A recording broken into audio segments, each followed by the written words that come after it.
ప్రకారం గ్యారంటీ పథకాలన్నీ అమలు చేసి తీరుతామని మంత్రి పొన్నం ప్రభాకర్ హామీ ఇచ్చారు. హనుమకొండ జిల్లా భీమరదేవరపల్లి మండలంలో నిర్వహించిన ఎన్నికల ప్రచారంలో ఆయన పాల్గొన్నారు. మహిళలకు ఉచిత బస్ ప్రయాణం కల్పించామని 3500 ఇందిరమ్మ ఇళ్లు కట్టిస్తామన్నారు. హుస్నాబాద్ నియోజకవర్గంలో నీళ్లు లేక ప్రజలు ఇబ్బందులు పడుతున్నారని, ఆ ఇబ్బంది లేకుండా చేసే బాధ్యత తనదన్నారు మంత్రి పొన్నం ప్రభాకర్.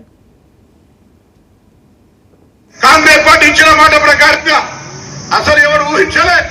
టీఆర్ఎస్ పార్టీ వాళ్ళు బీజేపీ వాళ్ళు అన్నారు, ఇస్తారా సిలిండర్ 500 బిల్లు బాగానే చెప్తా ఉన్నారు, ఇన్ని అవద్దా చెప్తారా అన్నారు. కానీ మరి రమేష్ అన్న కూడా గట్లనే అన్నాడు, కాంగ్రెస్ వాళ్ళు 2004 నుంచి 2014 దాకా ఏ విధంగానైతే హామీలు అమలు చేసినామో అట్లనే సిలిండర్ 500 రూపాయలకి ఇస్తాను వేయాలని అక్క చెల్లెలందరికీ కూడా. దాంతో పాటుగా ఒకవేళ ఏదైనా ఇబ్బంది ఉంటే ఎంఆర్ఓ ఆఫీసులో కంప్లైంట్ చేయండి, తప్పకుండా 500 రూపాయలకి సిలిండర్ ప్రభుత్వ నిర్ణయం. ఊర్లో ఎవరికైనా సిలిండర్ ఇష్యూ ఉంటే ఎంఆర్ఓ ఆఫీసర్ నోటీస్ తీసుకోపోండి, వెంటనే సమస్య పరిష్కారం చేసి 500 రూపాయల సిలిండర్ ఇప్పించే బాధ్యత బాగున్నది.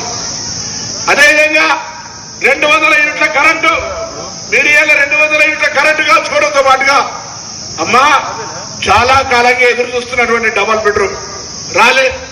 కానీ కాంగ్రెస్ పార్టీ 3500 ఇళ్లు ఈ నియోజకవర్గానికి శాంక్షన్ చేసింది.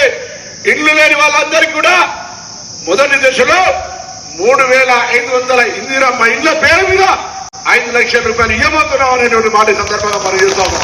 దాంతో పాటుగా రేషన్ కార్డులు కూడా మీకు పిల్లలు ఉంటే పిల్లల పెళ్లిలై మళ్ళీ పిల్లలు పుడుతున్నా ఈ ప్రభుత్వం రేషన్ కార్డు ఇయ్యలే. కాంగ్రెస్ పార్టీ రాగానే రేషన్ కార్డులు ఇస్తుందనే మాట సందర్భంగా మనం చేస్తా ఉన్నాం.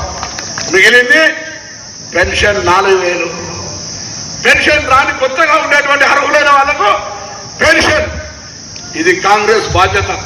4000 పెన్షన్ ఇస్తామన్నాం, కొత్త వాళ్లకు పెన్షన్ ఇస్తామన్నాం. బరాబరి 5 ఏళ్ళు కాంగ్రెస్ అధికారం ఉంటుంది. మీరు దున్నపోతు కట్టేసి బర్రెకు పాలు విడితే రావన్నట్టు మీరు ఓటు వేస్ట్ చేసుకొని బీజేపీకి వేసిన బీఆర్ఎస్ కి చేసిన ఏం లాభంలే. తెలంగాణలో కాంగ్రెస్ సర్కార్ ఉంది, మీరు తప్పకుండా మమ్మల్ని ఆశ్రయించండి. 4000 పెన్షన్ తో పాటుగా నా కార్యకర్తలకు కోరుతున్నా, గుండె మీద చేసుకొని ధైర్యంగా ఊర్లో నిల్చొని ఆగస్టు 15 నాటికే 2 లక్షల రుణమాఫీ చేస్తామని గట్టిగా చెప్పమని సందర్భంగా కోరుతా ఉన్నా.